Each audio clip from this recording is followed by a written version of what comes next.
l'indépendance, 60 ans après, 30 juin 1960, 30 juin 2020, cela fait aujourd'hui 60 ans depuis que la République démocratique du Congo a accédé à la souveraineté internationale. Voilà pourquoi cet après-midi, nous avons prévu pour vous ces plateaux spéciaux pour que nous puissions essayer de parler de ce qu'a été les 60 ans après, pendant, après et tout ce temps, la chronologie après cette indépendance, comment est-ce que les Congolais peuvent avoir une idée de comprendre ce qui s'est passé durant toute cette période. Nous avons connu des présidents qui sont succédés, des gouvernements et consorts.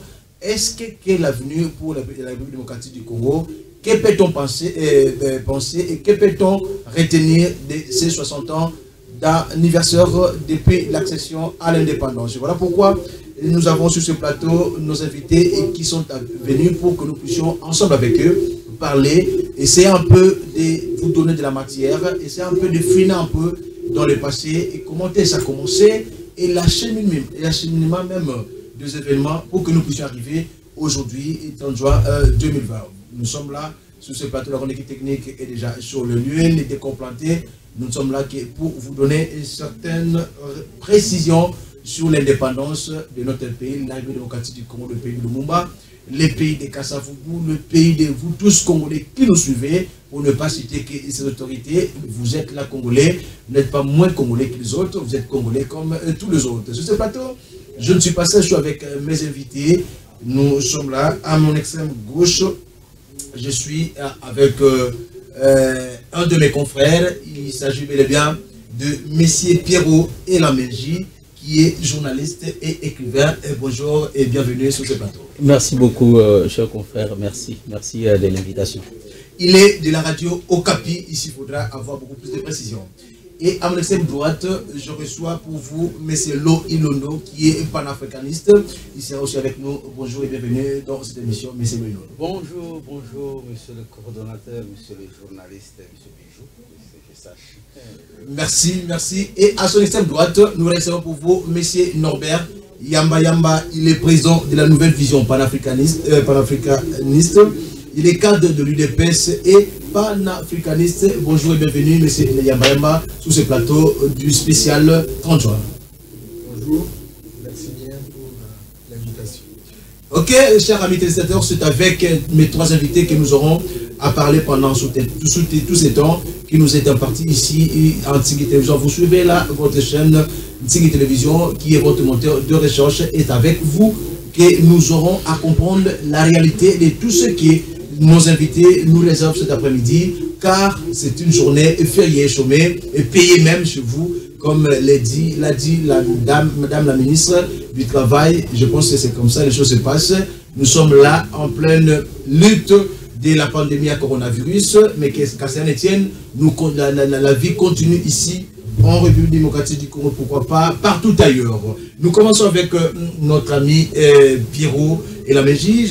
Vous êtes écrivain, et là déjà nous savons que vous venez de publier un ouvrage qui s'intitule Ma lettre d'amour et mon cri de cœur pour toi, mon Congo. Pourquoi c'est intitulé de cet ouvrage? Merci beaucoup, cher bienvenu. Mais avant d'aller plus loin, je crois que vous m'avez présenté comme journaliste en ajoutant bien sûr que je suis à des Radio Okapi, mais je ne vais pas mettre l'accent là-dessus. Je ne suis pas là pour représenter la Radio Okapi. Je suis là exactement comme compatriote, comme un penseur, mais aussi comme l'auteur de cette lettre d'amour. En fait, l'histoire de ma lettre d'amour est partie en 1990, je crois bien le 24 avril 1990, on était trop jeunes. Après ces discours tant attendus par les Aïrois qui devenaient congolais plus tard, de Maréchal Mobutu, qui balançait, qui ouvrait ainsi l'espace politique, le multipartisme, le pluralisme syndical. J'ai vu comment est-ce que les gens étaient joyeux sur la route, les gens ont cherché des cravates. C'était une forme de libération. Les gens avaient un espoir qui était né à partir de ces discours, parce qu'on estimait que nous entrons dans l'ère démocratique, et avec l'ère démocratique, avec les multipartismes, avec les élections pluralistes, on devait avoir un nouveau Congo et réaliser beaucoup de choses. Et quand je suis entré dans le journalisme, et puis après je me suis rendu compte, j'ai essayé d'observer notre société, je me suis rendu compte qu'il y a eu quand même certaines déceptions entre l'espoir qui était suscité à partir de ces discours de 90, avec deux fois les résultats que nous avons eus aujourd'hui. Cela ne veut pas dire qu'on n'a pas fait beaucoup de choses, on a fait beaucoup de choses, on a beaucoup évolué, mais quelque part les gens sont restés déçus. En tant que journaliste, j'écris de temps en temps, je voyage, j'écoute les gens, je me rends compte qu'il y a un décalage entre les espoirs suscités par les discours de 90 avec les résultats aujourd'hui. Alors je me suis rendu compte qu'il y a un problème. C'est-à-dire qu'il y a le problème du Congo en tant que pays et le problème de nous, Congolais. Cela veut dire que nous avons un problème au niveau de notre pensée sur les pays dans lesquels nous nous retrouvons aujourd'hui, qui est une grâce d'avoir le Congo comme patrie. J'ai lu même dans les livres, c'est une grâce d'avoir le Congo comme patrie. Et notre comportement en tant que Congolais, c'est-à-dire qu'on a ça, on a le pays et on a les Congolais. Alors je me rends compte que on a fait beaucoup de choses, mais on a aussi fait du mal au pays. Alors, et pour exprimer ce que j'ai ressenti depuis tout le temps que j'écoute les gens, que j'essaie de faire aussi mes émissions, il fallait que je fasse quelque chose, c'est-à-dire exprimer ma pensée, exprimer les soucis que j'avais entre l'espoir suscité par le multipartisme après 90 et aujourd'hui. Et c'est là que je me suis rendu compte qu'il fallait quand même que j'écrive. Alors, ici, je m'adresse à nous tous. Je m'adresse à nous tous. Dans cette lettre d'amour et ses cris de cœur, ça dit qu'en principe, je nous invite un peu à nous arrêter un peu pour se dire, arrêtons quand même. Comment en est-on arrivé là? Je ressors un peu dans les livres le paradoxe que nous avons. Vous avez des provinces où vous avez du bois, vous avez le bois, la forêt équatoriale, mais nous avons les enfants qui, à l'école qui se mettent sur les bidons, sur des boîtes de lait. J'essaie de relever ça. Je me dis, il n'y a pas de banc dans un pays qui voit voyager, partir autant de grumes. Je me dis qu'il y a quand même un problème.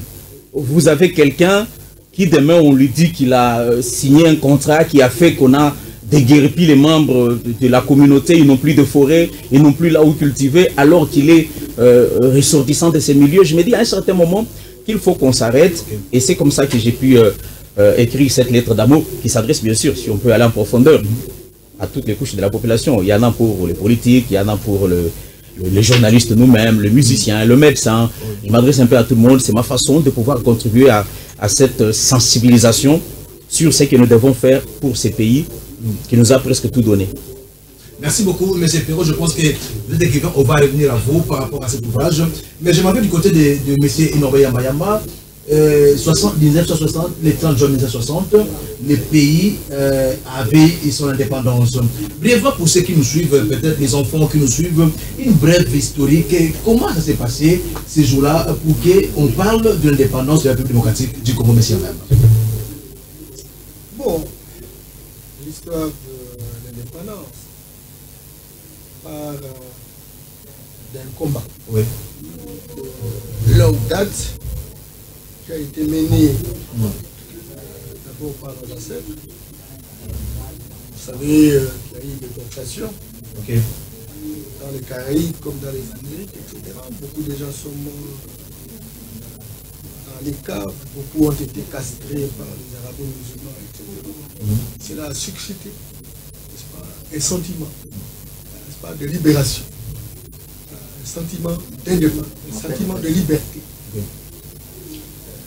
Et cela a été couronné dans les années 20 avec l'émergence d'un courant religieux, le kimbanguisme, etc., avec Simon Lubango lui-même.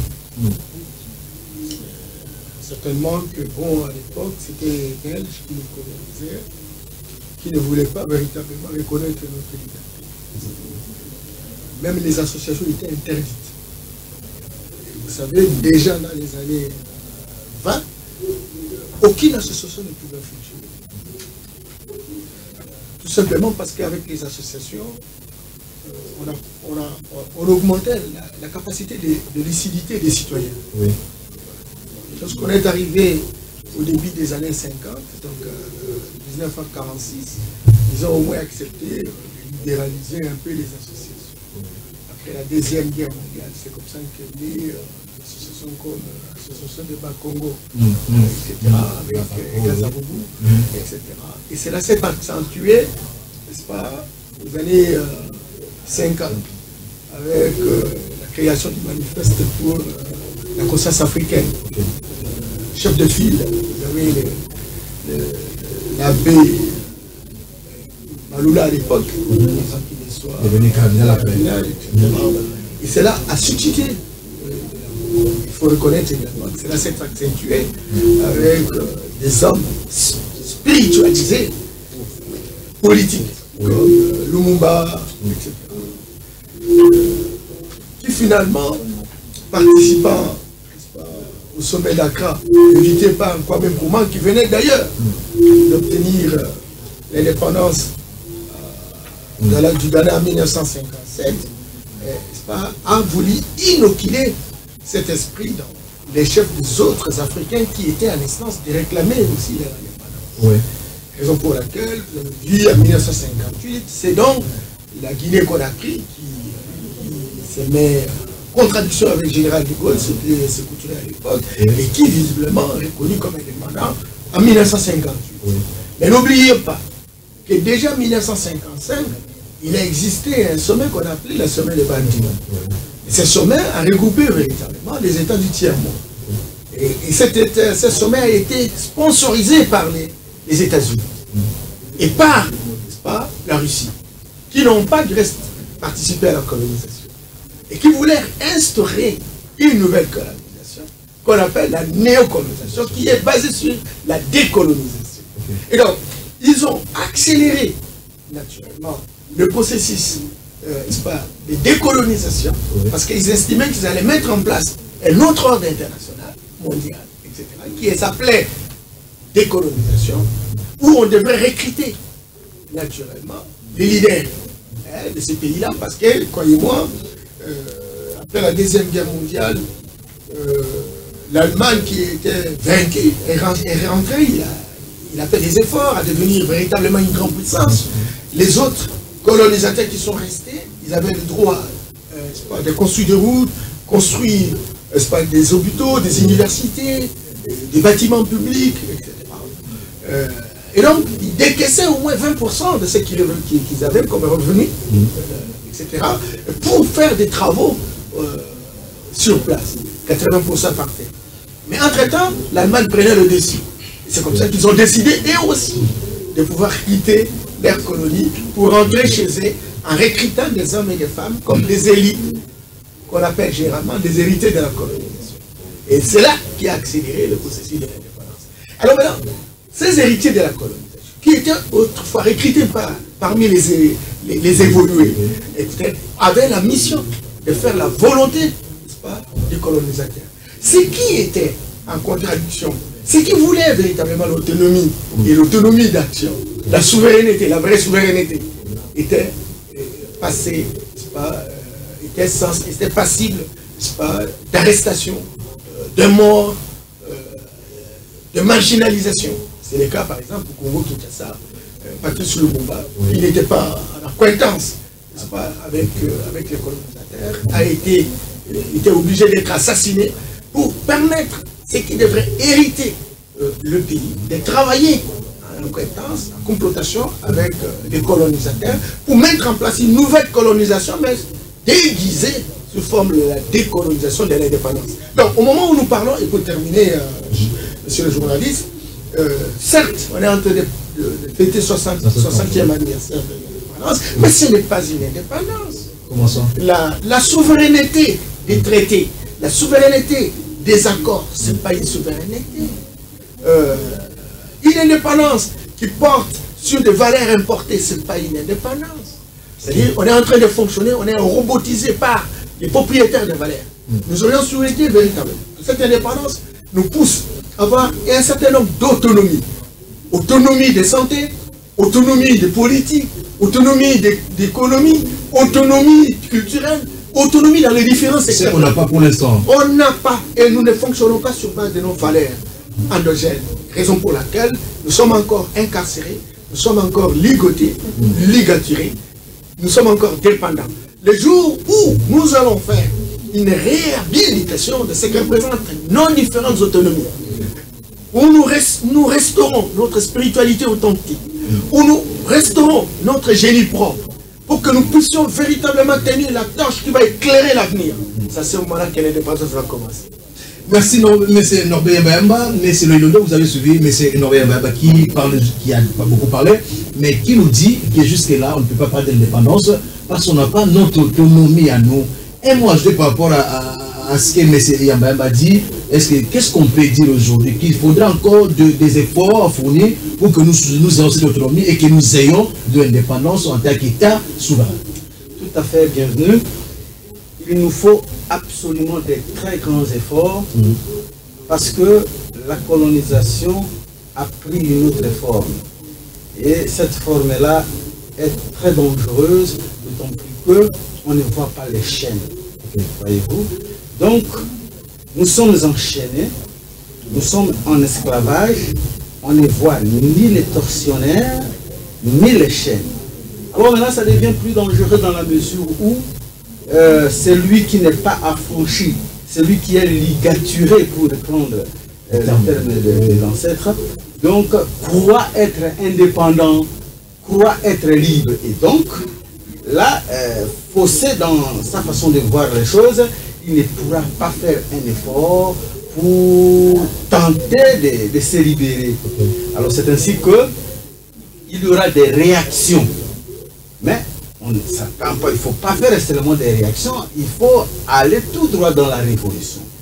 Les réactions, ça sera peut-être des pleurs, ou la réaction face à cet esclavage continu sera peut-être l'apparition des documents comme des lettres d'amour de M. Pierrot. C'est-à-dire qu'il se pose des questions.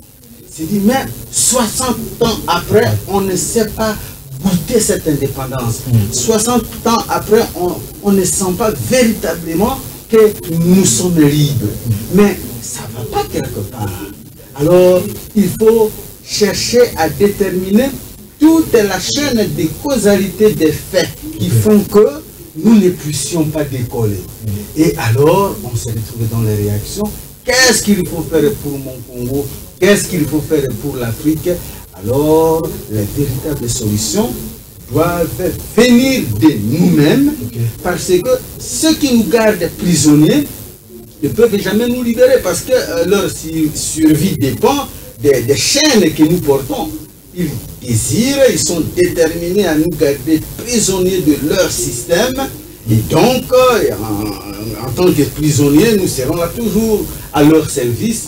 Voilà pourquoi de gens comme les Yamba Yamba Choukou apparaissent avec leur nouvelle vision panafricaine. C'est justement pour amener le Congolais en particulier et l'Africain en général à comprendre que le combat de la libération de l'homme noir n'a même pas encore débuté et qu'il est temps de le débuter aujourd'hui quand on arrive à constater que rien ne marche. Et donc nous devons nous poser la question de savoir pourquoi ça ne marche pas.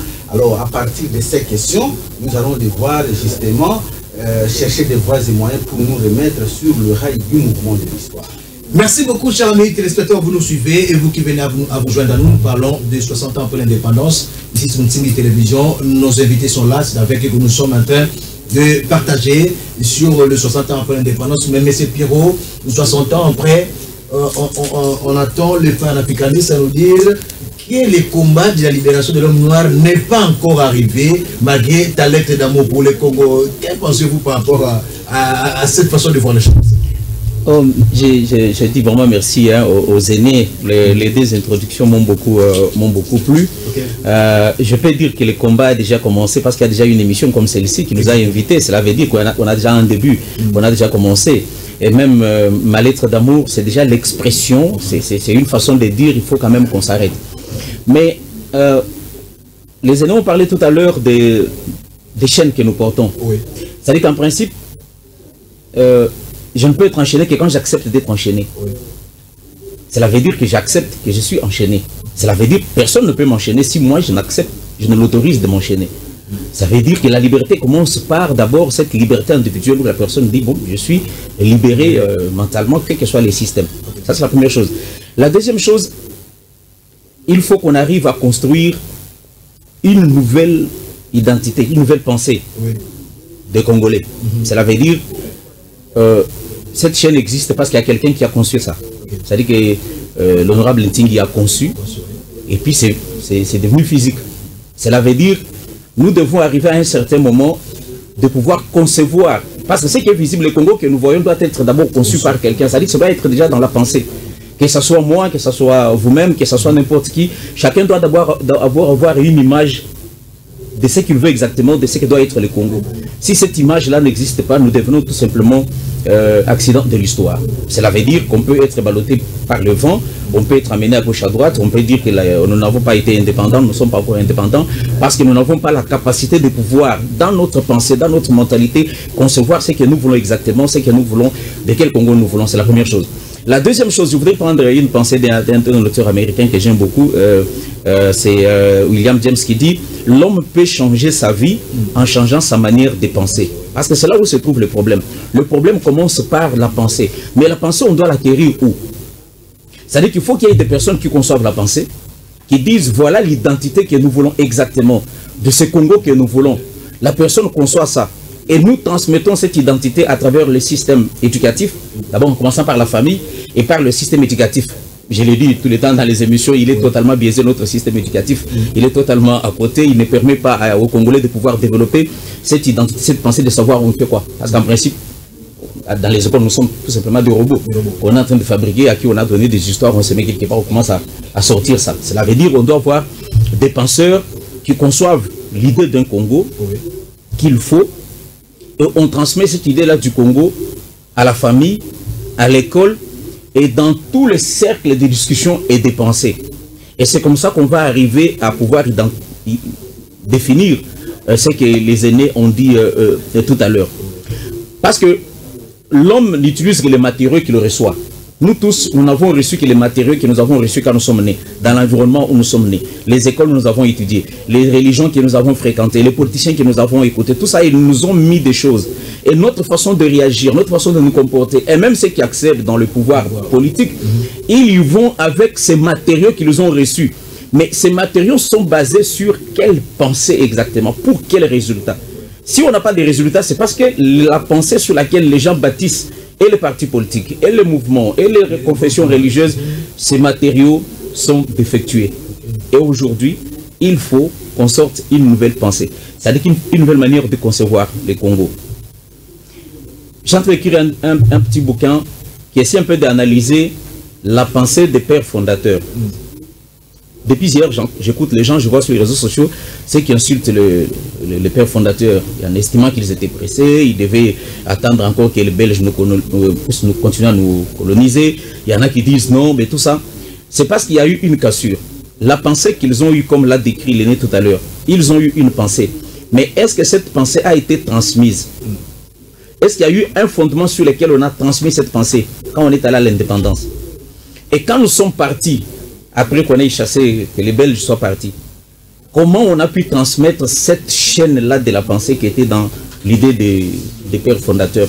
Ça n'a pas été fait. C'est-à-dire qu'aujourd'hui, c'est le moment où on doit construire une nouvelle pensée, une nouvelle façon de concevoir le Congo, une nouvelle façon même de faire la politique, de faire la religion, de faire le journalisme, de faire tout doit être totalement repensé pour avoir une nouvelle manière de penser qui doit porter des résultats. Parce que si nous continuons à réfléchir de la même manière qu'hier, qu'en 1885, parce que juste aujourd'hui on réfléchit toujours comme en 1885, si nous continuons à réfléchir comme ça, nous allons continuer à avoir les mêmes résultats, ça ne va pas changer, il faut qu'on s'arrête, qu'on trouve une nouvelle formule, une nouvelle façon de penser. Je vais terminer par ce que Monseigneur Bakol, paix à son âme, qui était l'archevêque de Kananga, au Kassai occidental, il a écrit un livre intéressant, Les chemins de libération. Il dit dans ce livre que les Congolais ont hérité d'un nid qu'ils n'avaient pas construit.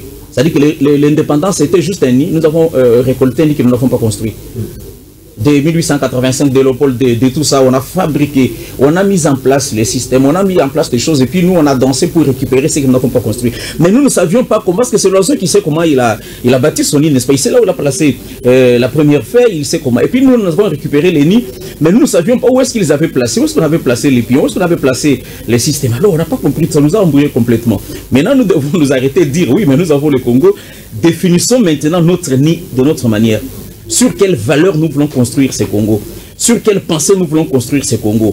Et de là, nous allons voir les résultats. Mais si nous continuons toujours à bâtir sur les faits qui ont été placés par un oiseau que nous n'avons pas, nous ne savons pas comment il avait placé, ça va être compliqué. Et nous allons arriver aux 80 ans d'indépendance, on va encore continuer à se dire, mais pourquoi ça ne marche pas? Pourquoi ça n'a pas marché? C'est parce que cela est construit sur une pensée que nous n'avons pas maîtrisée. Il faut définir la nôtre pour qu'exactement nous puissions vivre ces Congos la plus beau qu'avant, comme merci on le beaucoup, dit. M. Pierrot.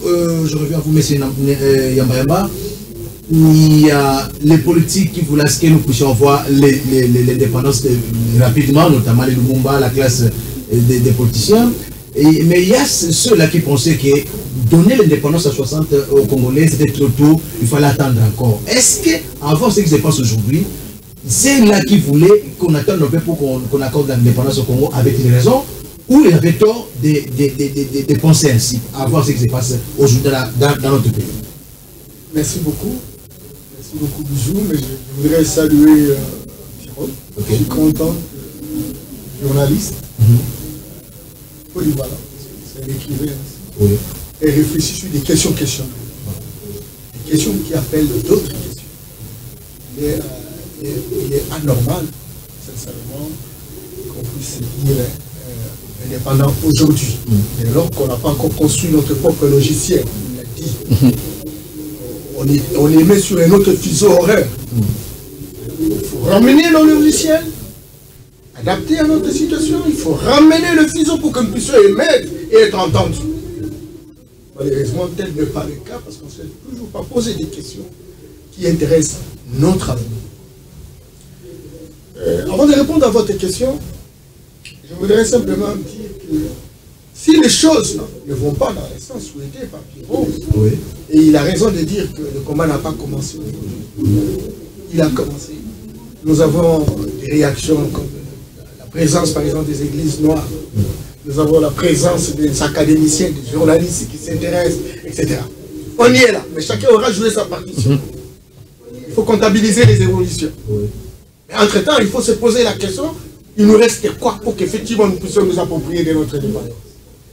Ça, c'est important. Cependant, il faut reconnaître que le processus a été biaisé. Par qui? Biaisé par ceux qui sont venus véritablement nous dénaturer. Ceux qui ont cru nous emporter la civilisation. Ceux qui croient qu'ils bossaient d'une civilisation idéale, universelle. Vous faites allusion à l'Occident. À l'Occident. Okay. C'est lui qui croit être l'envoyé de Dieu pour civiliser tout le monde. Aujourd'hui, il est prouvé que aucun pays, aucune civilisation ne peut prétendre avoir être une civilisation universelle. Chaque espace a sa civilisation. On peut entrer dans une vocation dialogale. On ne peut pas prétendre avoir le monopole d'une civilisation. Certainement qu'on peut avoir des stratégies pour dominer les autres. Mais on ne peut pas. Aujourd'hui, c'est très clair. La puissance était africaine. L'Égypte antique, on connaît sa puissance militaire, scientifique, politique, économique. Mais il y a eu transfert vers l'Occident, en passant par la Grèce. Et aujourd'hui, il y a un transfert de la puissance vers l'Asie. Voilà. Donc, nous sommes dans un processus rotatif. C'est très important. Mais alors, comment nous sommes tombés? Nous sommes tombés, monsieur le journaliste, à cause d'un certain nombre d'outils de pénétration et de domination. Premier outil, c'était la religion. Et Pierrot l'a dit. Oui. Le système religieux est fondamentalement resté importé. Vous savez, quand il cite Monseigneur Makolé, j'ai dit, waouh, si tous les prêtres comprenaient, parce que Makolé était déjà en avance, le chemin de la libération, il connaissait ces choses-là. Mais nous avons un système religieux importé. Et vous savez qu'on ne peut pas raser la tête d'une personne à son absence. Jamais. Vous ne pouvez pas dormir sur la natte d'autrui sans dormir par terre. On ne peut pas coudre un pantalon pour un lézard sans demander saké. Donc, on nous a amené des valeurs importées. On ne peut construire le développement, la libération autour des valeurs endogènes, autour des valeurs autochtones, autour des valeurs authentiques. Rien du tout. Que ce soit sur le plan religieux, que ce soit sur le plan politique, que ce soit sur le plan éducatif, que ce soit sur le plan alimentaire, que ce soit sur le plan médiatique, que ce soit sur le plan de communication, etc. Dans tous les secteurs, nous n'avons que des systèmes importés.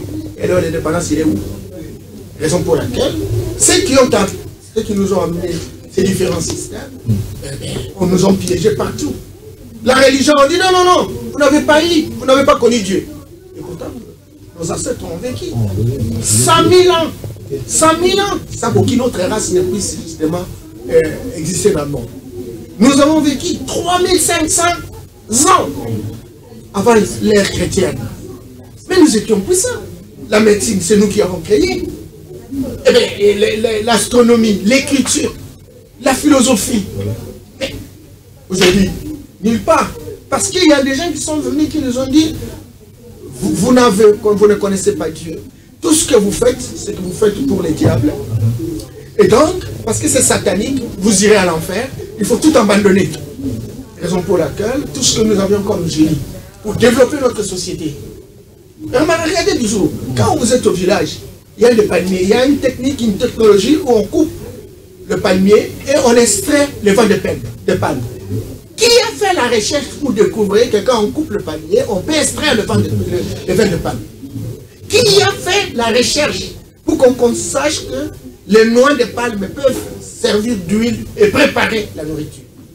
Et que dedans, il y a des amandes qu'on peut aussi extraire. Aujourd'hui, en Malaisie, on fabrique même des portes, on fabrique des tables, des mobiliers. À cause de tout ça, les histoires du palmier.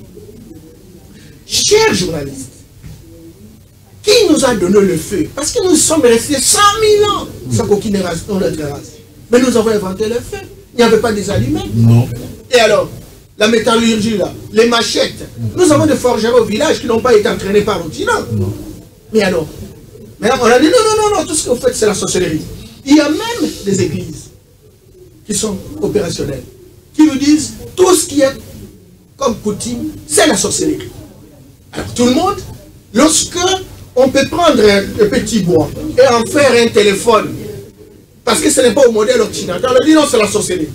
Et c'est quand l'Occident fabrique son téléphone, on dit non, c'est la science.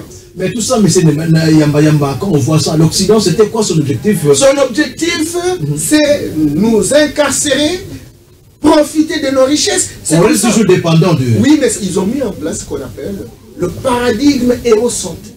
Le paradigme hérocentrique est en rentabilité externe. Ça veut dire quoi? Ça veut dire en fait quand ils sont venus la première fois pour prendre des hommes qui devraient aller travailler dans les plantations, ils ont trouvé qu'effectivement il y avait des ressources naturelles, nombreuses. C'est comme ça qu'ils sont revenus avec le système de colonisation, pour qu'ils puissent exploiter nos richesses. Mais qu'est-ce qu'ils ont fait? Ils ont dit, ces gens ici, il faut anéantir leur génie, il faut anéantir leur spiritualité. Parce que si ils ont la spiritualité, comme ils ont déjà la métallurgie, ils peuvent mettre en place des modèles d'usines qui doivent transformer leurs produits et les richesses leur reviendraient. Il faut leur dire d'anéantir cette spiritualité. À ce moment-là, nous allons commencer à prendre leurs richesses et nous amenons chez nous et nous allons les exploiter. Et nous venons avec des manières de matière, ce qu'on appelle de produits manufacturés. Et ça s'appelle le paradigme hérocentrique à rentabilité externe. Ce n'est pas un paradigme africain. Et nous allons fonctionner. Raison pour laquelle vous avez vu la traite négrière, ils nous utilisent, la colonisation, ils exploitent, la néocolonisation, ils mettent des dirigeants qui doivent travailler pour leur intérêt. Et ils viennent, ils occupent nos espaces, ils exploitent. Et non seulement ça, il y a la guerre froide. Vous savez que le pays, je vous ai dit que la décolonisation a été accélérée par la conférence des banlieues. Ils ont mis en place aujourd'hui la mondialisation qui porte sur le libre-échange. Nous ne produisons plus rien. Nous n'avons aucun génie pour transformer nos pommes, nos matières premières, etc. Alors maintenant, c'est la Chine qui vient, elle entre dans la danse, et l'Occident. Ils inondent nos marchés et nous n'avons aucune classe moyenne pour produire. Nous n'avons pas des intellectuels qui ont un génie, qui ont la capacité de nous inventer des technologies, comme on l'a vu chez les dragons et les tigres asiatiques, etc. Et nous dépendons d'eux. Et ça continue notre colonisation. Je termine. Oui. J'ai parlé de la religion, j'ai parlé de l'éducation, qui est une éducation qui produit des chômeurs de luxe, des répétiteurs, oui. Des récitateurs, des abrutis fondationnels, des gens qui n'ont pas de racines, mais qui ne parlent que dans une science de compilation où on évoque ce que les autres ont fait. Vous êtes dans des grandes universités, je termine par là, oui. Comme Harvard, Columbia, Oxford. Il y a 3 composantes dans la manière d'enseigner les gens. Il y a la composante théorique, il y a la composante pratique et la composante spirituelle. Donc, chez nous, nous avons la composante théorique, c'est-à-dire on essaie de grimper sur les idées des autres, et la composante pratique. La spiritualité, non. Mais vous êtes en vague. Vous avez des jeunes hommes, à l'époque, comme Big Girl, qui n'a fait que premier graduat, mais qui sort. Mais parce qu'il a été entraîné dans la dimension spirituelle. Il a un génie, il s'est inventé, il sait prendre un matériel, il sait le transformer. Mais chez nous, on est bloc. Quand vous avez des informaticiens, quand vous avez, ils sont essentiellement, comme l'a dit mon ami Pierrot, des robots. Ce qu'on appelle des instruments, où on ne fait que reproduire ce qu'on lui téléguide. Donc nous avons intérêt à retravailler, à repenser comme il est notre système religieux, à repenser notre système éducatif qui est en divorce avec nos besoins, qui est complètement désintégré, désarticulé. Nous devons repenser notre système politique. Comment pouvez-vous avoir un système politique où on organise des élections et toutes ces élections aboutissent seulement à des guerres récurrentes, à des accrochages, à des conflits inhérents, etc. Entre-temps, il y a ces gens qui profitent pendant qu'on se bat et les gens sont là pour prendre nos richesses. On va parler. Il faut travailler également les médias parce que les médias, ces médias-là sont des médias qui ont un discours comme pour nous montrer que l'Occident est le modèle référentiel, qu'il faut toujours s'en inspirer. Il faut retravailler également pour tous ces jeunes gens qui croient pouvoir porter la cravate en s'inspirant véritablement des confréries occidentales qui portent sur la maçonnerie, la rose-croix, le maïkari, les léosclères, toutes ces écoles ésotériques, cette mystique viennent nous assujettir. Je voudrais vous terminer par dire qu'il faut retravailler également les ONG. Les ONG ont un rôle important. Et je termine par là. Comment pouvez-vous avoir au nord Kivu, dans le parc de Virunga, vous voyez, vous avez du pétrole, la même norme qui va jusqu'à Ouganda. Et on dit non, c'est un patrimoine mondial, vous ne pouvez pas exploiter ce pétrole-là. L'Iran, les États-Unis, la Russie, toutes les puissances, y compris la Chine, sont devenus ce qu'ils sont, simplement parce qu'ils ont exploité leurs richesses. Et alors, notre richesse à nous, entre-temps, nous avons une pauvreté appauvrie, et nous ne pouvons pas, simplement parce qu'il y a quelqu'un qui a déclaré, que c'est un patrimoine mondial. Et donc, très clairement, les ONG sont là pour travailler nos esprits, nous affaiblir, nous montrer qu'il n'y a que cela qu'on peut avoir de l'assistance, etc. Et donc, si vous faites ça, donc l'humanité est en danger. Et comme on est dans le modèle de changement climatique, etc., tout le monde en fait, les professions, etc., et ça pose problème. Il faut terminer avec les institutions financières internationales qui, elles aussi, ont un rôle grandissant dans l'assujettissement parce qu'ils nous font des moyens que nous ne sommes pas capables de payer et donc nous sommes ligaturés au point où nous ne pouvons pas nous en sortir. Merci beaucoup, M. Norbert Yambayamba. Nous sommes ligaturés pendant que nous, on fête l'indépendance 30 juin, l'indépendance 60 ans après. Mais les panafricanistes nous disent que nous sommes ligaturés, nous sommes enfermés quelque part. Mais que devons-nous faire pour que cette indépendance devienne effective, M. Loilondo? Tout à fait bienvenue. Pour rendre effective l'indépendance, nous devons sortir du bourbier populaire. Et donc, l'Afrique souffre d'un problème de déficit de leadership des dirigeants. Et donc, les dirigeants ont été formatés dans le moule de celui qui est venu travailler pour son compte, pour le compte du développement de sa patrie. Alors maintenant, les dirigeants, les intellectuels, que je préfère appeler les instruits, parce que véritablement on n'a pas encore produit nos intellectuels, parce que l'intellectuel c'est celui-là qui doit transformer sa société avec une façon de penser qui soit endogène. Donc l'Afrique n'en a pas encore produit. Et donc pour sortir de cette situation, nous devons d'abord et avant tout comprendre que pour penser, la pensée n'est pas un principe ontologique naturel, c'est un principe conjoncturel. Je veux dire par là que la façon de penser d'un prisonnier n'est pas la même que celle d'un homme libre. Quelqu'un qui se retrouve à Makala, quand il dort la nuit, il ne va pas penser de la même manière que celui qui est libre. Celui qui est à Makala, quand il dort, il imagine, demain on va me donner telle étendue pour défricher, pour planter. Alors que lui, il est professeur de l'université. S'il est condamné pour faire à des travaux forcés, la nuit, il raisonne, mais si on me donne telle parcelle pour défricher, quel doit être l'effort pour terminer ça à temps? Vous voyez? Donc, sa façon de raisonner, sa façon de penser est conditionnée par l'environnement dans lequel il se retrouve. Par contre, celui qui est libre, il va penser autrement. Il est professeur, il va raisonner. Qu'est-ce qu'il faut faire pour libérer l'Afrique? Quelle est la matière que je dois donner à cette jeunesse pour pouvoir l'amener à se libérer, voyez-vous? Et donc, la pensée devient en principe conjoncturelle. Donc, c'est par le formatage de l'esprit que la pensée est orientée. Alors, maintenant, pour que nous arrivions à penser Afrique, penser à notre libération, à la libération de l'Afrique, nous devons d'abord et avant tout sortir de l'esclavage. Voilà pourquoi j'ai dit que le combat même de la libération, je peux concéder à mes amis qui affirment que ça a déjà commencé, oui. Mais si ça a commencé dans le fœtus. Ce n'est pas encore visible. Aujourd'hui, combien de journalistes, combien de chaînes de télévision peuvent inviter Yamba Yamba Choukou pour expliquer sa nouvelle vision? Bien au contraire, il est déjà ostracisé. Parce qu'on pense que non, écoutez, il commence à défendre la spiritualité négro-africaine, certainement il devient un sorcier. Et ça pose des problèmes, on ne veut même plus l'approcher. Alors pourquoi? Parce que tous ceux qui sont avec lui, les sociétaires, les collègues qui sont les opérateurs politiques, parce qu'il est opérateur politique, la majorité se retrouve dans la Rose-Croix, la majorité se retrouve dans la franc-maçonnerie, la majorité se retrouve dans le Maïkari, tout ça. Et donc on considère que la vision panafricaine est hors course et que nos ancêtres ne valent à rien. Qu'est-ce qu'ils peuvent nous apporter?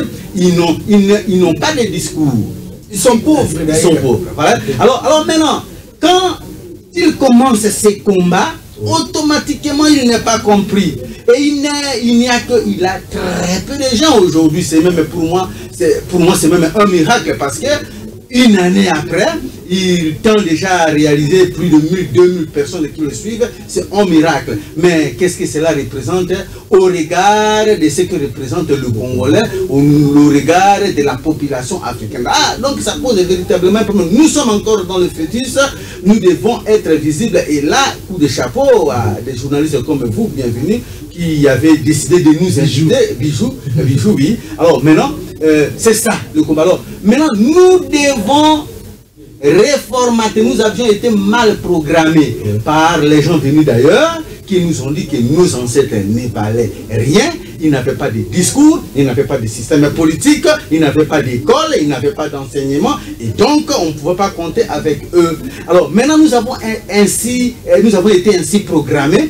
Alors la démarche consiste à déprogrammer ce que nous avons mis dans la tête. On vient des bandits, viennent d'ailleurs et ils vous disent écoutez, c'est Diego Kao qui a découvert l'embouchure du fleuve Congo. Ça c'est quand même gravissime là. Alors pourtant il y a des Bassolongo qui sont là depuis des siècles dans cette embouchure et donc ces gens... Je rajoute un mot juste pour dire que ils nous ont même appris à l'école secondaire que c'est Christophe Colomb qui a découvert l'Amérique.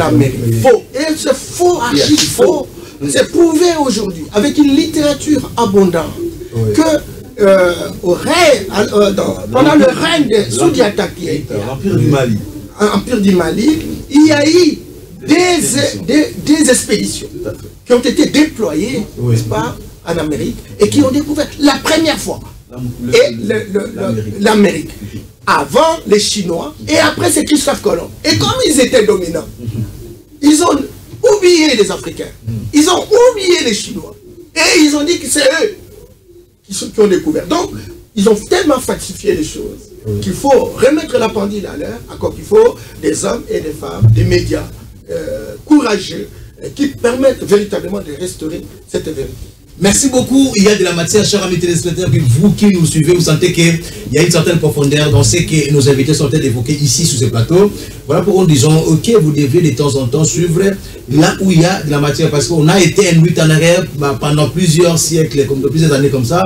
Mais aujourd'hui, avec la science que certains de tous mes invités ont, ils peuvent quand même arriver à changer un peu certaines notions que nous avons apprises à l'école par-ci par-là. Notamment, vous avez appris que l'Amérique a été découverte par Christophe Colomb, l'embouchure par du Congo par Diego Cao, pendant qu'il y avait des Solons qui y vivaient déjà. Donc, ce sont des notions que voilà pourquoi nous, des temps, nous disons que le système éducatif congolais doit être vraiment retouché. Et vraiment, surtout le programme de l'enseignement congolais, en tout cas, ça pose problème. C'est financé par la politique. On a compris que beaucoup de ministres de l'éducation et de l'enseignement viennent là, mais ils ne pensent même pas. Monsieur Pierrot, nous revenons à vous. 60 ans après l'indépendance de la République démocratique du Congo, on sent que le Congo reste toujours stationné quelque part. Un pays pris en otage par la politique. On ne sait pas évoluer. Avec la lettre d'amour pour les Congo que vous avez écrite là, je ne sais pas, que devons-nous faire aujourd'hui pour que ces pays puissent quand même quitter là où il est 60 ans après, où le peuple reste toujours le même. Il n'y a pas de changement. On ne sont pas plusieurs élections organisées. Aujourd'hui, nous sommes au 3e cycle d'élections organisées. Et qu'on reste toujours bon, c'est ça. Que devons-nous faire aujourd'hui pour que nous puissions, 60 ans après, voir qu'il y ait quand même du changement dans le champ congolais? J'étais en train de sourire quand le grand frère était en train de parler de la reprogrammation mentale. Il faut une reprogrammation mentale. Okay. Ça, au début, quand on a commencé à faire des conférences pour dire qu'il faut reprogrammer mentalement, les gens nous ont assimilés à des fous. C'est pour dire à Papa Yamba Yamba que déjà avoir 2000 personnes qui vous suivent, c'est extraordinaire. Oui. D'ailleurs, le médecin qui a découvert que les militaires anglais qui mouraient dans la guerre, ils mouraient de... Je suis passé par le domaine médical, hein, c'est pourquoi je prends cet exemple avant de venir à la France. Alors, il a découvert qu'ils avaient un problème, ils ne mangeaient pas les fruits pendant le temps pour aller à la guerre, ainsi qu'ils ont développé une maladie qu'on appelle les scorbut, c'est-à-dire que l'absence de vitamine C. Vous savez, quand il a dit ça, tous les médecins du monde sont venus pour dire que c'était un malade mental. C'est 80 ans après sa mort que la médecine a accepté que ces gens mouraient de scorbut, l'absence de vitamine C. C'est une maladie que beaucoup de célibataires font parce qu'ils ne mangent pas des légumes, ils mangent des boîtes de conserve tout le temps. Mais on a reconnu sa découverte 80 ans après qu'il soit parti. Il est déjà mort 80 ans après. Et d'ailleurs, des grands penseurs disent que des grandes découvertes, c'est même après nous. Vous soyez déjà parti. Que les gens viennent dire, mais regardons, qu'est-ce que Papa Yamba avait écrit? On vient adopter ça. Et ça, c'est pour dire, dans une société comme la nôtre, on ne peut pas se décourager quand des idées, ce sont des excentriques qui ont construit la société, qui ont fait le grand. Alors, pour revenir maintenant à notre système éducatif, pourquoi les choses ne marchent pas? Je l'ai dit encore, c'est parce que nous avons hérité un nid que nous n'avons pas construit. Et ça, c'est la première chose. La troisième chose, on doit passer par trois choses. Et je pense que ça peut être ça. C'est-à-dire que si nous avons une nouvelle façon de penser, parce qu'on a beaucoup parlé de ça, en passant par trois choses. L'école, la religion, le média. Dans une génération, on a changé complètement ces pays. Pourquoi? Parce que l'école, dans l'imaginaire populaire, on pense que c'est l'école qui fabrique l'homme, qui sort l'homme civilisé, l'homme normal, l'homme qui doit trouver des solutions. Mais malheureusement, l'homme qui va à l'école, quand il revient, c'est la catastrophe. Quand Mobutu accède au pouvoir, il a pris qui pour gérer? Les commissaires spéciaux. Il les a puisés où? À l'université. À l'université, à l'Urbanium. Mais jusqu'aujourd'hui, les débats continuent. Maintenant, on produit des milliers, des milliers, des milliers, des milliers, des millions de diplômés. Mais parce que ces diplômés qu'on produit ont une programmation mentale biaisée, ça pose problème. Je vais donner mon exemple. C'est pour dire qu'il y a une différence entre les secrétaires généraux que vous avez puisés et ceux qui terminent aujourd'hui à l'université. Non, non, j'ai dit ceci. Ces gouvernements-là, oui, c'était une base de gens qui venaient de l'université. Mais pourquoi, pendant cette période, jusqu'à maintenant, nous disons que ça n'a pas marché? C'est que les gens qui ont accédé au pouvoir depuis tout ce temps-là n'ont pas bien travaillé pour que les choses marchent. Alors qu'on les a tous puisés au niveau de l'université. Moi, j'arrive à l'école secondaire en première année. On était au 3e chapitre de la mathématique. Je pose la question à mon enseignant, il parle, je ne comprenais rien. Ensemble, je viens de l'école primaire, je l'interromps pour poser la question. Citoyen, je n'ai pas compris. Le citoyen me dit, il me regarde, il dit calmement, tout le monde n'est pas fait pour comprendre la mathématique. Et il ne me répond pas, il continue. Jusqu'à aujourd'hui, je n'ai jamais aimé la mathématique. Je lui ai répondu.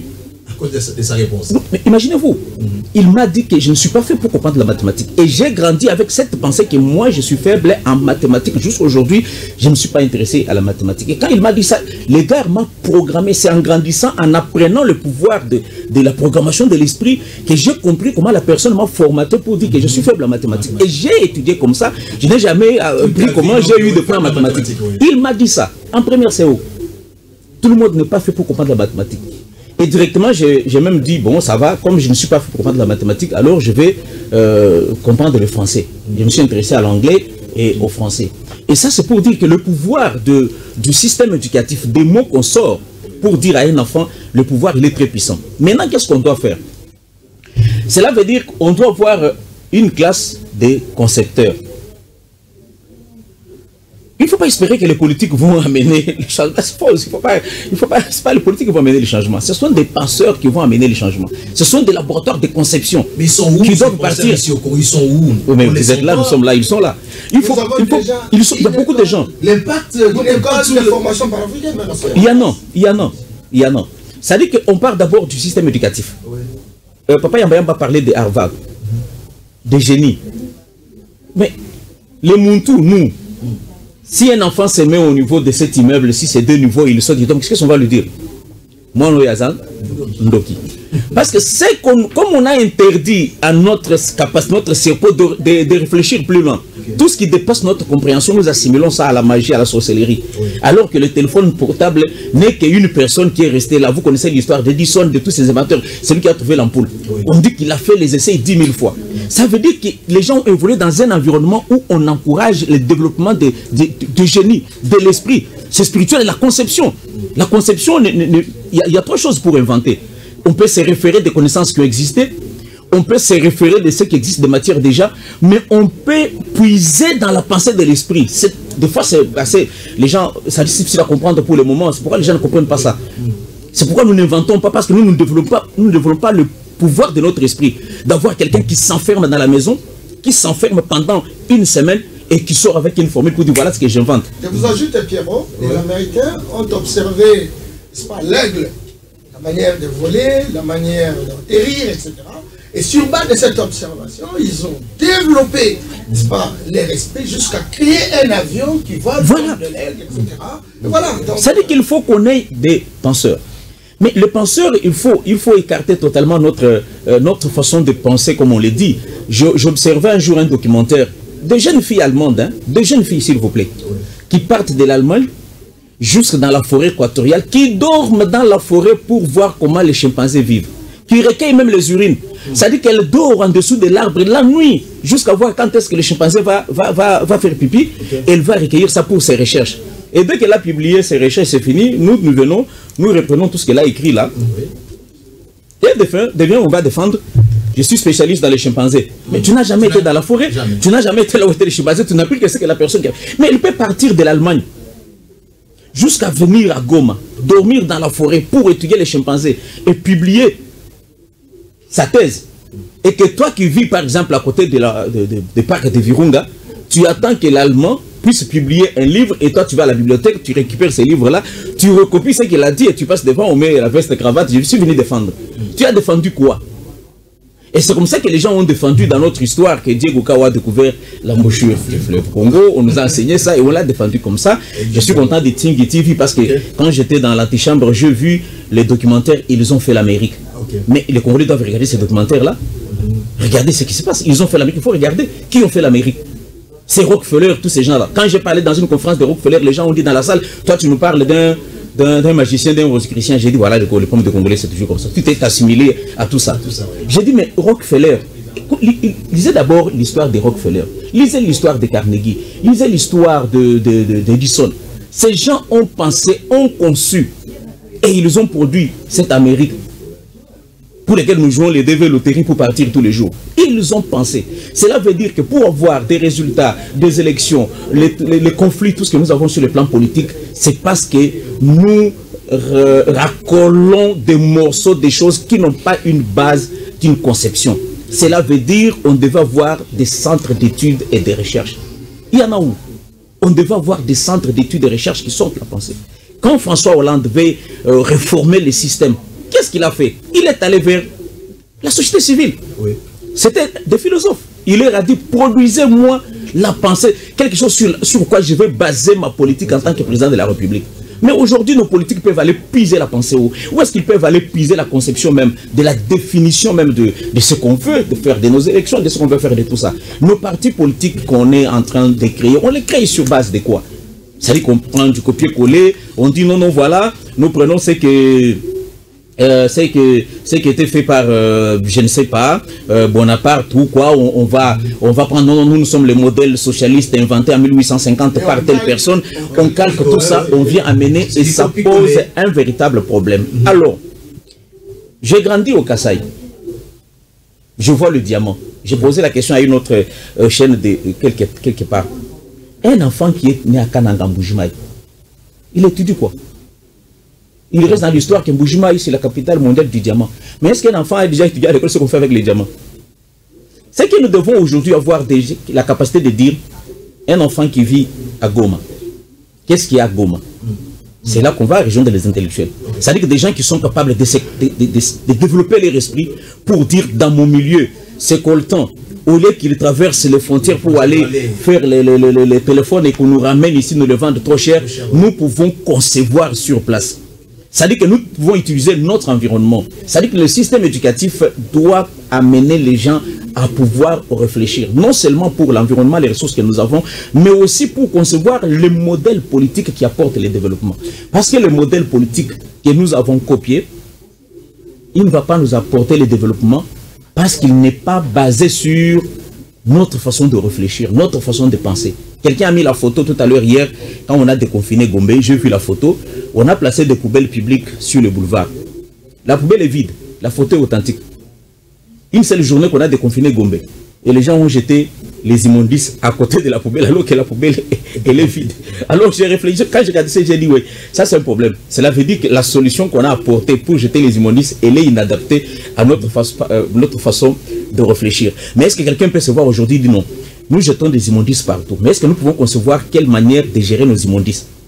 Parce que si nous voulons les gérer d'une manière que les autres pays les mettent dans les poubelles, ça ne marche pas. C'est pourquoi ça ne marche pas. Toutes les décisions qu'on prend, gérer l'environnement, ça ne marche pas parce que les décisions ne sont pas adaptées à notre façon de réfléchir. Mais pour y arriver, il faut qu'on ait des concepteurs. Merci beaucoup, il faut qu'on ait des concepteurs. Chers amis téléspectateurs, nous sommes là en train de parler avec les invités qui sont sur ce plateau. Mais la politique aujourd'hui, M. Yamba, vous êtes de l'UDPS aujourd'hui. On a comme l'impression que la politique a essayé un peu de prendre tout en otage. Si on ne parle pas de développement, si on ne parle pas nouvel élan dans ce pays, apparemment c'est parce que vous, politiques, vous avez pris une place prépondérante dans tous les domaines qu'il y a de vie ici en République démocratique du Congo. Mais que devions-nous faire 60 ans après pour que l'on sente réellement qu'il y a développement? Que doit-on faire en tant que politique pour libéraliser tout le secteur qu'il y a ici en République démocratique du Congo et que le peuple congolais se dise fier d'être sous son sol? Merci, merci beaucoup. Bon, nous étions dans une réflexion assez technique. Vous pouvez me ramener la politique, même si la politique a une place grandissante dans la recherche des solutions. Mais croyez-moi, au départ, qu'on a créé les partis politiques, c'était une demande des africanophages. Il fallait des partis politiques pour montrer qu'ils étaient adaptés par rapport à leur démocratie. On a créé des partis politiques. Il me semble que depuis qu'on a créé les partis politiques, en Afrique, d'une manière générale, ça n'a pas donné de résultats. C'est que très clairement, il faut penser à un autre modèle d'organisation politique, adapté par rapport à notre âge culturel, par rapport à nos valeurs intégrales. Et ça nous permettra véritablement de drainer les gens autour de cet horizon politique. Bon, est-ce que la politique a pris en otage? Moi, je pense qu'il faut savoir considérer les différentes étapes de l'histoire. S'il n'y a pas eu colonisation, s'il n'y a pas eu décolonisation, s'il n'y a pas eu aujourd'hui cette fameuse démocratie, peut-être qu'on n'aurait pas pu avoir des Pierrot, des Lubola, des Yamba Yamba, etc. C'est au vu véritablement de ces regards regardants vis-à-vis du paysage politique national qu'on s'est dit, mais écoutez, il faut qu'on se pose des questions. Pourquoi ça fait 60 ans? Nous sommes là, il y a des universitaires, des milliers, des millions, il y a de la diaspora qui ont une expérience encore additionnelle, qui sont là, qui sont dans les institutions, etc. Il y a des technocrates, il y a des institutions internationales. Mais pourquoi on n'a pas de résultats? On commence à se poser ces questions, justement pour chercher véritablement des réponses de fond. Et tout le monde, et vous avez compris qu'on est d'accord pour dire que quand on dort sur une natte d'autrui, on dort par terre. Les Bambara disent, on ne rase pas la tête d'autrui à son absence. Mais c'est quoi la solution, monsieur? Alors, la solution, première chose, il faut revisiter le système politique. Le système politique que nous utilisons, c'est un système importé. La République, c'est une donne importée. Nous devons configurer notre organisation politique par rapport à ce que nous avons représenté en termes de valeurs intrinsèques à l'échelle. Au XIIe siècle, nous avons connu que le Mali était organisé. Il y avait ce qu'on appelait la confédération de royautés. Nous avons eu des royaumes, nous avons eu des empires. Pourquoi on ne peut pas configurer ça pour que nous ayons des domaines de partage et construire un État fédéral? C'est très important, ça a existé, l'Égypte antique. 35 siècles avant l'ère chrétienne, on avait un ouvert. Il n'y avait pas de colons à l'époque. Mais nous étions là. On a géré les contradictions. On a avancé, nous étions très puissants. Il faut reconfigurer. La démocratie occidentale doit être rejetée. C'est une démocratie piège qui vient nous assujettir, qui vient nous diviser, qui vient nous construire, n'est-ce pas, les conflits. J'étais avec mon ami Lobola ce matin dans une conférence. On nous parlait du droit pénal, que c'est un droit importé, qui est ici de la vie, de la philosophie gréco-romaine. Quelqu'un dirait romano-germanique. Or, le droit pénal occidental, il est sanctionnaire. Quand vous avez un problème, on ne cherche pas solution dans l'amiable. On sanctionne pour que la personne souffre. Mais quand vous regardez l'Afrique traditionnelle, le droit à la vocation réconciliatrice, il y a eu un problème. Il faut trouver un compromis. C'est ça là-bas par là. Voilà. Et donc tout cela doit être configuré. Tout ça doit être théorisé. Tout ça doit être modernisé. Et nous avons intérêt que nos universités, au lieu de produire des chômeurs de luxe, que nous puissions construire des passerelles de synergie gagnante entre les écrivains, les journalistes, les professeurs, les enseignants, les chercheurs, les opérateurs économiques, les politiques, pour que chacun joue sa partition. Il me semble que cette structuration n'est pas encore de mise. Deuxième chose, le système éducatif. Nous l'avons dit. C'est un système désarticulé, désintégré, qui nous éloigne de nos réalités, qui ne donne pas solution à nos problèmes. On peut avoir 10 doctorants, mais on n'a aucune valeur ajoutée, aucune plus-value par rapport à ce qu'on fait. Écoutez, qu'est-ce qu'il faut? Eh bien, il faut rapprocher l'éducation et le valeur qui sont les deux. Et que cette éducation, la personne soit en mesure, lorsqu'il a atteint un niveau très élevé, de théoriser ça. C'est-à-dire que les gens ont tendance à dire, mais M. Yamba, il est en train de dire qu'on puisse revenir aux ancêtres. Non, on voit ce que les ancêtres ont fait. Et sur base de ce génie que nous étions en train de parler avec Pierrot, on essaye de moderniser, d'améliorer ce que les ancêtres ont fait. Mais au moins, on a une base, on a une fondation, on a des racines. On dit, mais même un arbre baobab qui n'a pas de racines, ça tombe. Nous sommes tombés parce que nous n'avons pas de racines. Et donc, nous avons intérêt véritablement que cela se construise naturellement à partir de l'école. Et troisième chose, c'est le problème lié à la spiritualité. La spiritualité, c'est le génie. La religion pose la problématique de la croyance. Mais la croyance n'est pas un savoir. Mais la croyance bloque le raisonnement. On ne se pose pas de questions. Parce qu'on est bloqué quelque part. On est configuré quelque part. Mon ami parlait de la fomentation. Il faut sortir de ces ghettos. Il faut venir dans la restauration de notre spiritualité authentique pour que ça nous donne les génies d'inventer les technologies, etc. Nous avons ici intérêt, sincèrement, de retravailler nos confréries, nos cercles ésotériques.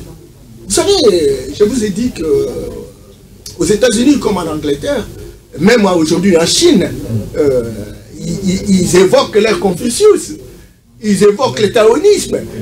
Et chez les Japonais, ils évoquent leur chitoïsme. Et donc, à différents niveaux d'atterrissage, ces gens-là ont une dimension spirituelle. Vous risquez d'être mal compris par les téléspectateurs, mais c'est un oui, mais Pierrot vous disait, que on peut ne pas être compris aujourd'hui. Vers les Taounda, nos ancêtres, c'est ça l'éducation chrétienne que nous avons reçue. C'est ça l'éducation chrétienne. C'est pas encore revenu là-dessus. C'est ça l'éducation chrétienne où on a vu des gens venir avec des valises, dans des Bibles et des revolvers. Et quand vous êtes d'accord d'être baptisé, on vous donne le baptême. Quand vous contestez, on vous tire avec le revolver. Ça, c'est une imposition. On a accepté des choses sans qu'on ait véritablement la conviction autour de ces choses-là. Posons-nous des questions. Posons-nous des questions. Est-ce que des questions? Pourquoi on ne peut pas se poser des questions? Quand j'ai dit ça, on dit non, mais il est dans l'occultisme. Et pourtant, moi, je suis en train de dénoncer.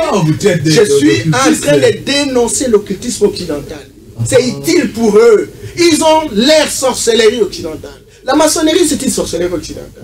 Mais attention, il faut savoir comprendre ce que c'est une sorcellerie. La sorcellerie est à la fois positive et négative. Quand vous achetez un véhicule, ce véhicule peut vous amener n'importe où. C'est du bonheur. Mais ce véhicule aussi peut tuer. Et donc, si on utilise bien cette sorcellerie, et regardez mon cher ami Bijou, nous avons des spécialistes question de Mbassou. Regardez comment les Blancs nous envoient Ebola. C'était un virus qui travaillait dans les laboratoires. Regardez comment le coronavirus. Mais nous, on a des spécialistes de Mbassou. On peut monter des bombes sur Mbassou. Si on théorise ça, si on modernise ça, nous pouvons avoir des bombes. Écoutez, Bijou, dans nos villages, les gens font des déplacements de chez eux jusqu'à Paris, aller-retour. Quelle vitesse! Mais si on pouvait capitaliser cette énergie pour construire des avions, oui, ça peut nous créer des avions qui ont une vitesse extraordinaire et ça nous permettrait d'avancer. Mais quand ils sont venus avec leur religion, ils nous ont dit tout ça c'est diabolique, vous serez dans l'enfer. Et je termine en disant, en citant Doubi Fakoli, pour nous dire que, chers Africains, n'ayez pas peur. La notion du diable, la notion d'enfer, ne sont pas des notions africaines.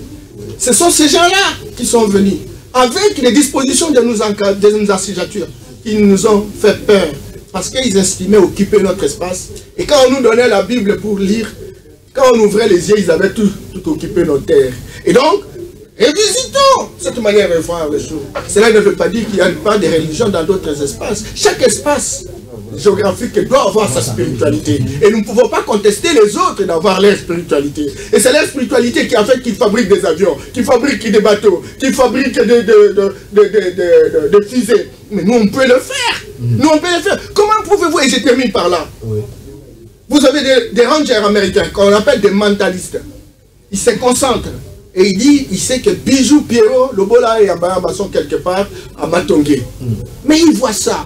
Mais on dit non, c'est la science, c'est développé. Ça s'appelle le développement personnel. Arrêtez.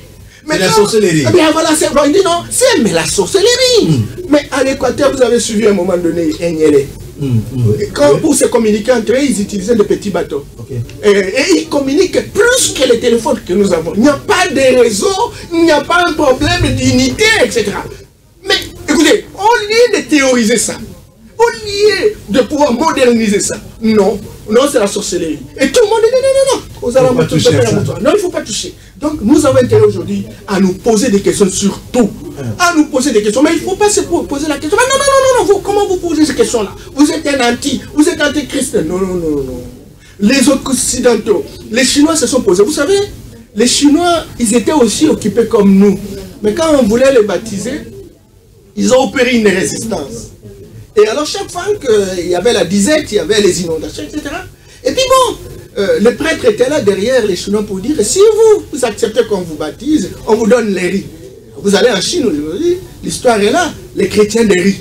Et donc, alors maintenant si vous refusez, et donc, écoutez, on vous met hors d'état de nuire. Et ils ont occupé des terrains. Ce n'est que lorsqu'ils ont fait la révolution culturelle, en 1949, ils ont chassé les prêtres, ils ont chassé les pasteurs, ils ont chassé les imams. Aujourd'hui, ils se sont réconciliés avec les ancêtres au point où la Chine aujourd'hui, 650 technologies contre 450 pour les Occidentaux. Donc, c'est une puissance. Et le Congo Kinshasa, qui est le cœur de l'Afrique, peut veut devenir véritablement une grande puissance, parce que nous avons la géographie, un espace, nous avons les ressources naturelles et nous avons la population jeune. Et tous ces éléments faisant combine, si on change le logiciel et que nous ayons des hommes et des femmes qui font la politique avec une nouvelle vision, une vision de restaurer nos valeurs culturelles, une vision de rétablir notre identité, une vision de venir avec d'autres alternatives pour devenir véritablement des panafricanistes. On peut changer notre situation. Merci. Et cela est possible. Merci, M. Mayamba. Je pense que nous tendons vraiment vers la fin de cette émission. M. Lelondo, nous voulons que cette indépendance soit active et soit effective plutôt.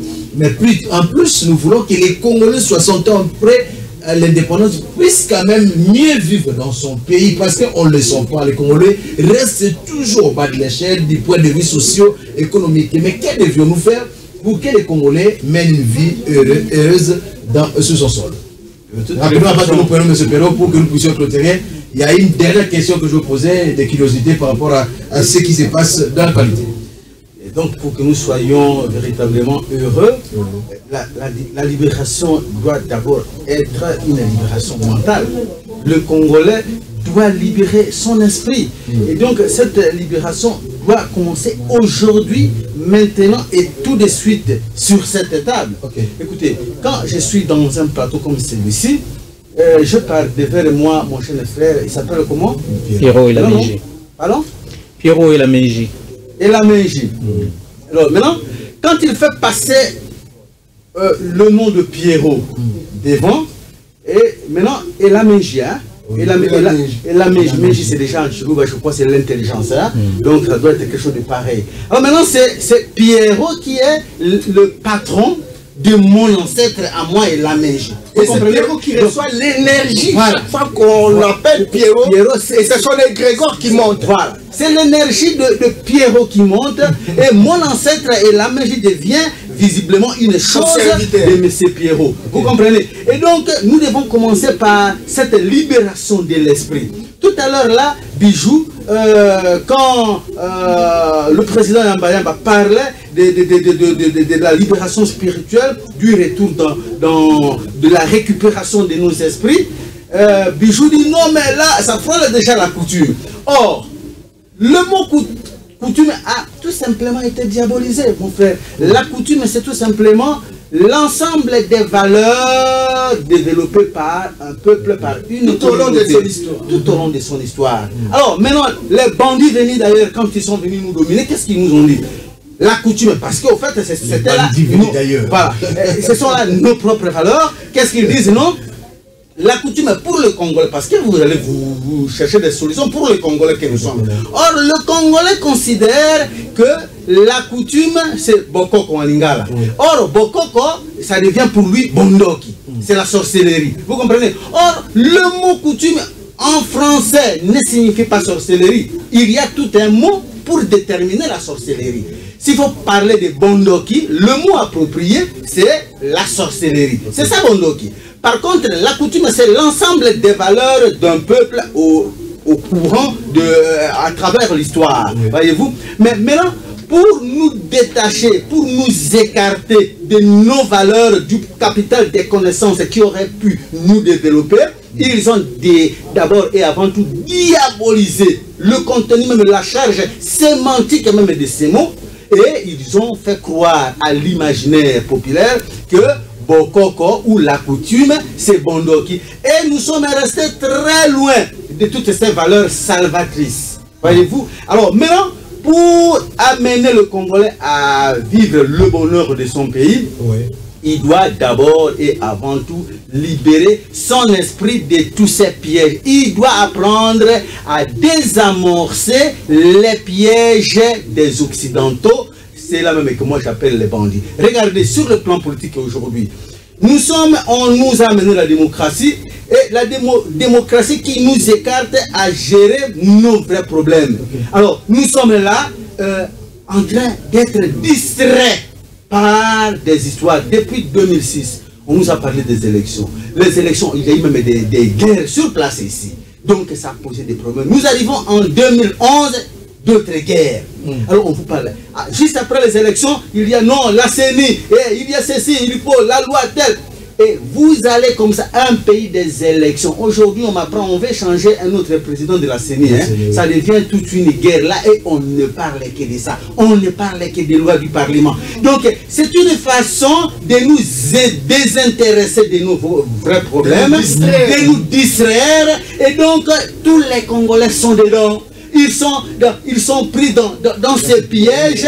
Et comment voulez-vous qu'on puisse avancer? Parce que quand est-ce qu'on va penser à travailler avec les étudiants? Quand est-ce qu'on va penser à récupérer, à travailler dans notre propre espace invisible?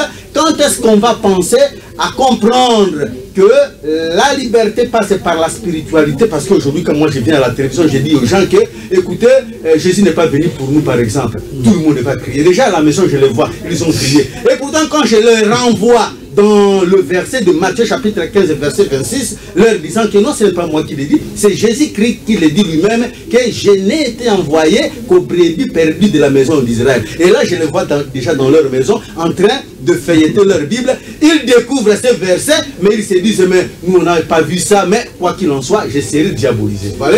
Donc il faut libérer le mental avant de prétendre s'assurer d'une certaine liberté, d'abord et avant tout la liberté spirituelle. Merci M. Leilondo, on me fait signe que nous sommes vraiment arrivés à la fin de cette émission, mais je pense que le pays a besoin des penseurs. Il faudra qu'on fasse un effort pour que nous puissions donner une place importante aux penseurs, parce que le pays veut son décollage, mais sans le penseur, on ne sait pas avoir un bon décollage pour la République démocratique du Congo. Voilà les messages que nous lançons aux autorités du pays, notamment au président de la République, à toutes les institutions du pays. La politique nous prend au piège, mais nous pensons qu'avec les penseurs, quelque chose pourra arriver. Monsieur Pierrot, je crois que pour terminer, que devons-nous faire pour que les Congolais aujourd'hui se sentent à l'aise chez soi, sous son sol, parce qu'on a comme l'impression que la politique nous a pris vraiment... Vous m'avez appelé encore M. Pierrot, c'est M. Alors, en fait, ce qu'on doit faire, c'est ce que j'ai mis, cette petite lettre que j'ai compilée dans ces bouquins, c'est tout ce que nous avons développé, on doit le faire, mais c'est tout un processus. Parce qu'il y a beaucoup d'états pour qu'on arrive à ce déclic-là mental. Mais pour le moment, parce qu'il y a ceux qui sont là, qui vont encore postuler, et ceux qui sont déjà là. Qu'est-ce que moi je leur donne comme message? C'est-à-dire qu'il y a deux choses. Il y a moi et il y a l'autre. C'est-à-dire que pour qu'on arrive à faire un Congo, un bon pays dans lequel tout le monde est content, il faut qu'on pense l'autre que qu'on pense moi. Malheureusement, tous ceux qui accèdent dans les postes de responsabilité, que ce soit en politique, que ce soit dans les entreprises, ils pensent d'abord moi. Plus de 20 ans comme journaliste, je vois des amis qui veulent postuler, je lui pose la question, pourquoi vous voulez postuler? Il me dit, mon cher, je cherche comment sécuriser la famille. Vous voyez, c'est pas? Dès qu'on pense déjà à soi-même, dès qu'on a un mandat public, une responsabilité, on pense à soi-même, le débat est déjà biaisé. Cela veut dire qu'il faut d'abord qu'on pense à l'autre. Même aujourd'hui, dans mon travail comme journaliste, je pense d'abord, est-ce que c'est que j'ai dit, quel est l'apport dans la vie de l'autre personne? Est-ce que ce que je fais aujourd'hui, quel est l'apport dans la vie de l'autre? Je suis élu député, je suis sénateur, je suis ministre. Qu'est-ce que j'apporte à l'autre? Parce que la valeur d'une personne, ce n'est pas en termes des biens qu'il a accumulés pour lui-même. Parce que mon salaire, ce n'est que moi et ma femme, ma petite famille. Mais ce qui a de la valeur, c'est ce que je laisse comme héritage. Quelle la valeur j'ajoute dans la vie d'une autre personne? Si ceux qui sont en politique, parce que vous avez posé la question sur le Congo, passent avec cette pensée-là, de dire que je dois laisser les traces dans la vie des autres personnes. Parce que quand on fait l'oraison funèbre, est-ce que vous avez déjà vu dans l'oraison funèbre, on dit à quelqu'un, il a laissé 10 immeubles sur l'avenue Kassavoubou. Il a laissé... Vous avez déjà vu ça dans les témoignages? Non.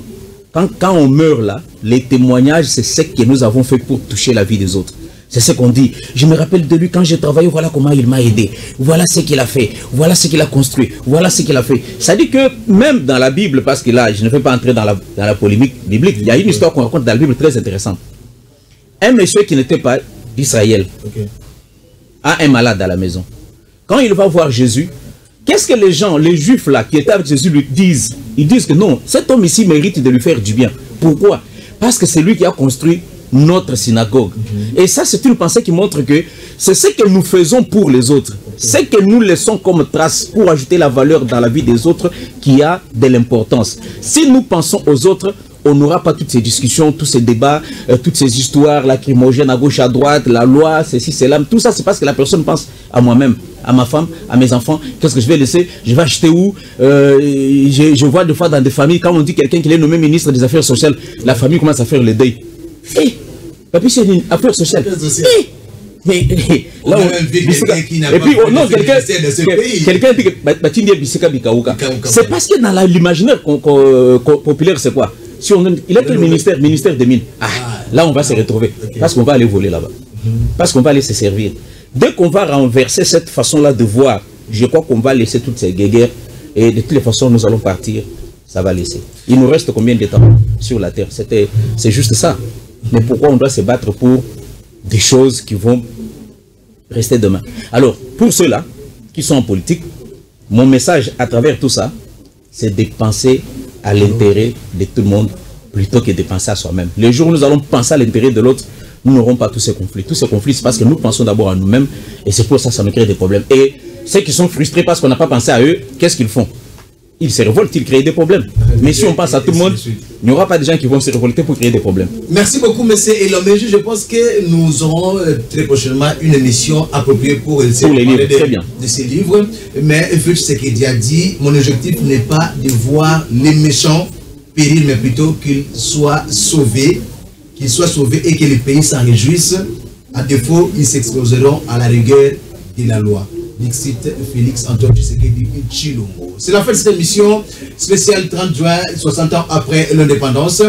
De ce soir où nous recevons pour vous M. Norbert Yamba, cadre de l'UDPS, panafricaniste aussi, M. Loïlono, panafricaniste également, et de l'autre côté M. Eloméju Pierrot, qui est écrivain et penseur, confrère, journaliste, panafricaniste aussi, c'est non, M. Norbert Yamba. Merci à la grande équipe technique.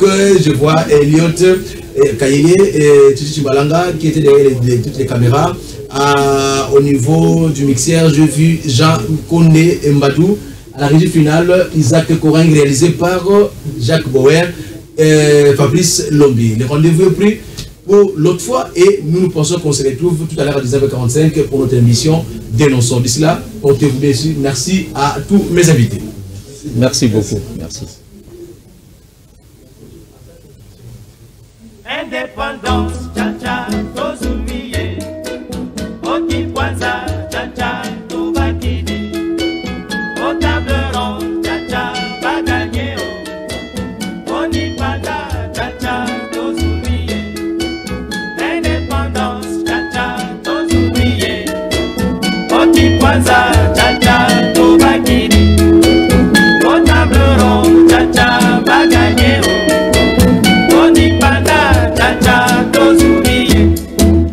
Asoreko na bako bayokani motomoko nakonaka na cartel balingani na front commun bolikango kazavubu elumumba na kalondi oliachombe kamitatu Sanja mutakanza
validé. Au table ronde, cha-cha, va gagner. On y panda, cha-cha, t'en souviens. Indépendance.